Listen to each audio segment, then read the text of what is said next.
How to live Roblox group. Hi guys, welcome back to our channel. So in this video tutorial, we'll be discussing about how you can exactly leave your Roblox group or community. First of all, I want you to know that Roblox group and Roblox community are exactly the same. So you need to go to your favorite web browser and then go to roblox.com and log into your account.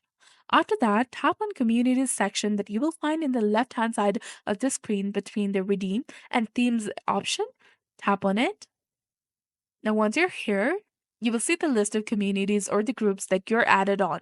In the case if you want to remove or leave the group, select the group that you want to leave and then tap on the three dots in the top right corner of the screen. There you will see three different options, that is make primary, leave community, and report abuse. Tap on leave community, tap on OK to confirm, and you'll be done. You will now be removed from the group or the community. So this was all about it. This is exactly how you can leave a group or community on Roblox.